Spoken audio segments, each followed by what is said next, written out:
running for his life like a bachelor avoiding commitment faster than a cat dodges a bath.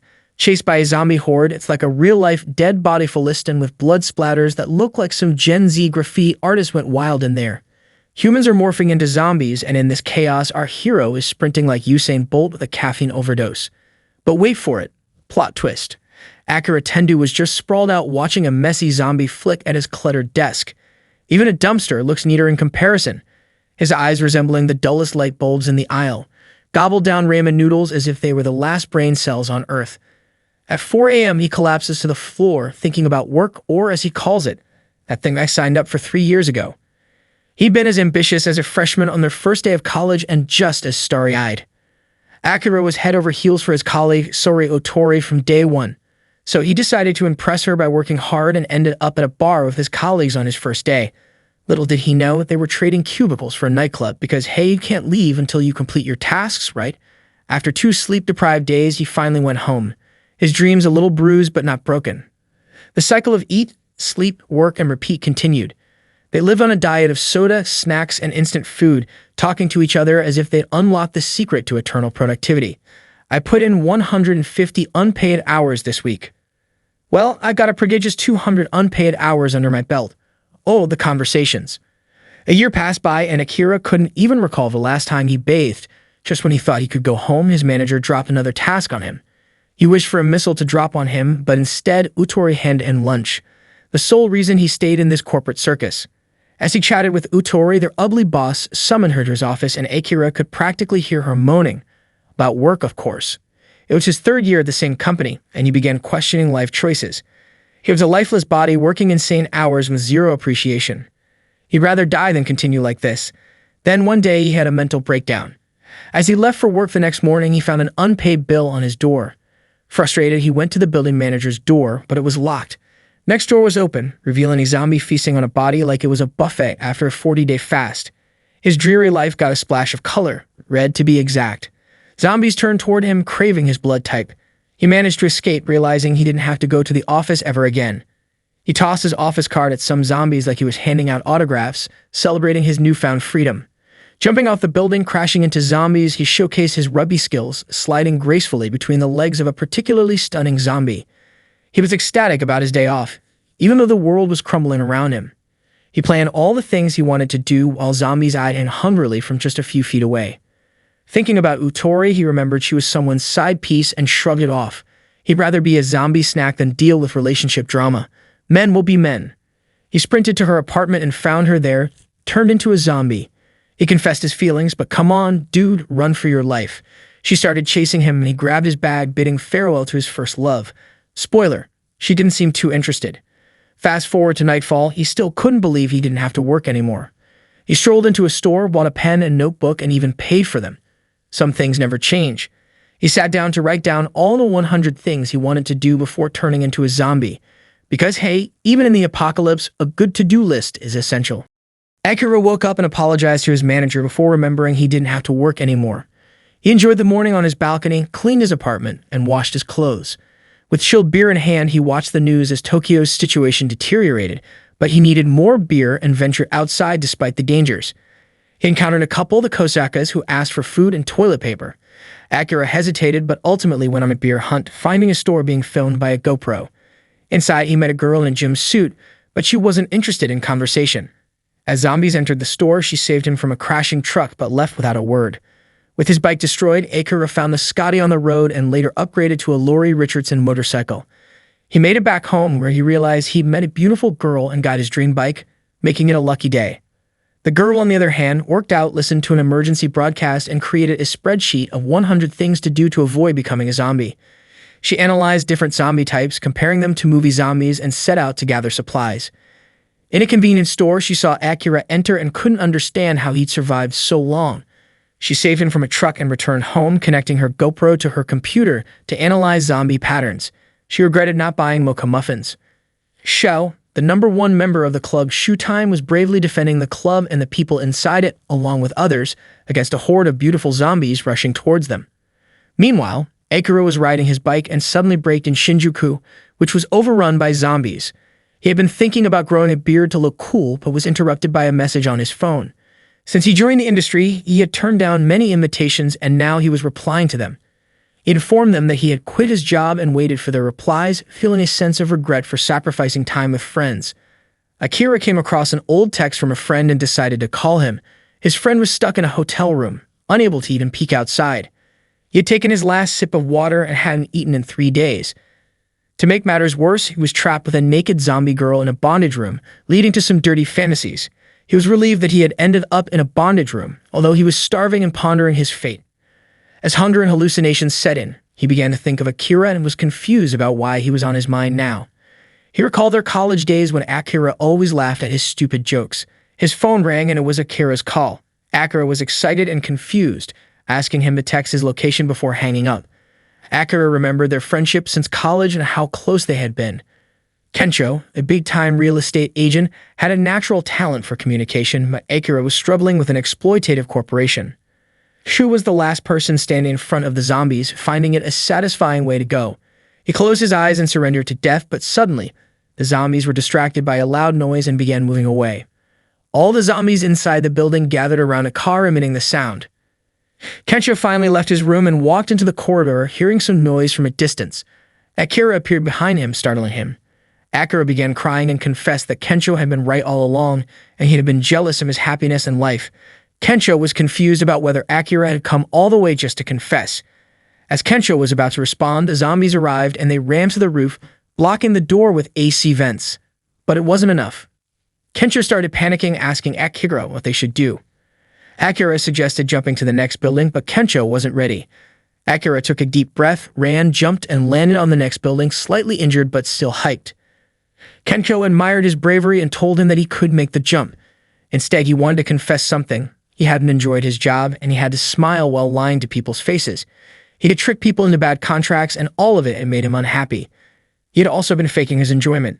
They had a heartfelt moment of confession and friendship, shedding tears. Kencho shouted that he had always wanted to be a stand-up comedian, and Akira told him that he still had time. But then Kencho made the jump, stripping naked as he did so.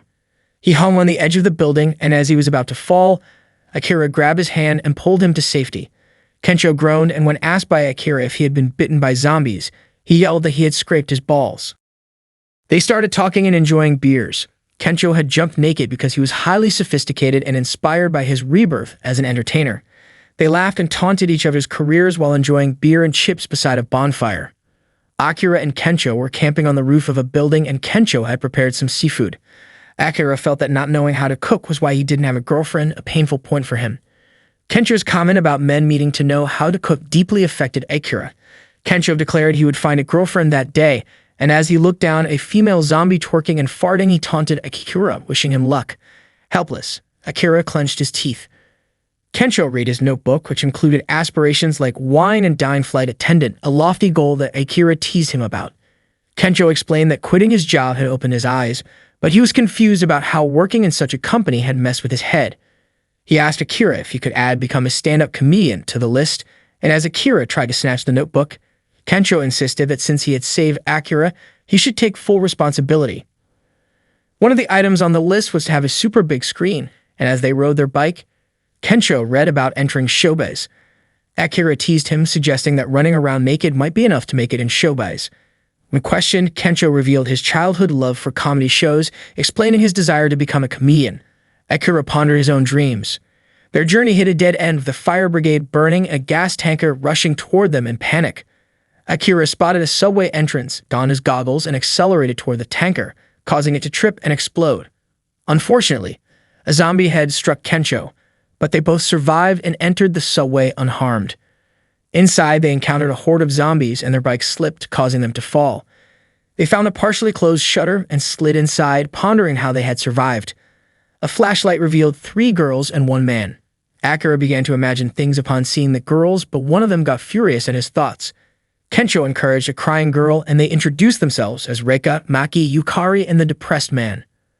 The revelation that the girls were flight attendants shocked Akira and Kencho, who started picturing themselves on a flight. Akira saw this as his chance, but he didn't know what to do. He clumsily asked Yukari if she had a boyfriend, annoying her. He searched for Kencho, who was already flirting with Maki. Jealousy welled up in Akira, and he started bleeding from his eyes due to the intensity of his jealousy. Akira began to drink heavily from a tequila bottle, while Reka cheered him on. Kencho, on the other hand, danced naked, leading to a wild party. As everyone seemed to enjoy themselves, Akira went to the bathroom to vomit. Yukari approached him to check on his well-being. The depressed man turned into a zombie. Akira still clung to the hope of having a chance with Yukari, but his dreams were shattered when she revealed she had a boyfriend and believed they would reunite. Akira quietly accepted this, tears in his eyes. Rika turned into a zombie and attacked Maki, at least having enjoyed her final moments. Kencho used a suitcase to smash Rika, and the old man was missing. As Akira and Yukari talked about their lives, the old man attacked Yukari, biting her. Akira punched the old man, sending him tumbling down the stairs. In their final moments together, Yukari asked Akira to leave. Tearfully, he complied, and the old man attacked Yukari once more. Akira cried as he saw Kencho nabbing a widescreen TV, which brought a smile to his face. They returned to the same room with the big TV, and Akira started thinking about his dream, adding another item to his notebook. Kencho changed his hair color, prompting Akira to share his childhood dream of becoming a superhero. Kencho, unsure of how to respond, jotted down Akira's aspirations in his notebook to fight danger and save others in a kick-ass costume without expecting rewards. As they arrived at an aquarium in disarray, the infected fish roamed freely. Akira painted a jacket from a locker for protection. Inside, a group of people was trapped on a bus, with one of them turning into a zombie and causing chaos. A girl tripped, and just as a zombie was about to attack her, Akira appeared in a makeshift costume, kicking the zombie away, calling himself Akira. Kencho advised him to work on his superhero stance. Akira explained that the suit protected him from infection, but still hurt when bitten. When it started raining, Akira tried to impress the girl from the convenience store, but his attempts failed. They heard a strange sound and discovered a shark with legs, an evolved zombie shark. They screamed for everyone to run. The argumentative girl questioned Akira's motives, suggesting he was acting like a hero out of fear and insecurity. The tension rose, but they had to flee as the shark pursued them. In a locked room, the risk analyst girl confronted Akira about his motivations. The shark broke in, and Akira attempted to distract it, with Kencho using unconventional tactics to help. The risk analyst girl proposed a risky plan, and Akira agreed. She found a battery, and with Akira's effort, they disabled the shark's electric sensory organ, knocking it out. They left the aquarium, and she explained her desire to do 100 things before turning into a zombie, although their methods differed. Akira silenced her, saying she was now precious to him. She blushed and gave Akira her contact information before leaving. Her name was Shizuka Mikazuki, and Akira hoped to see her again.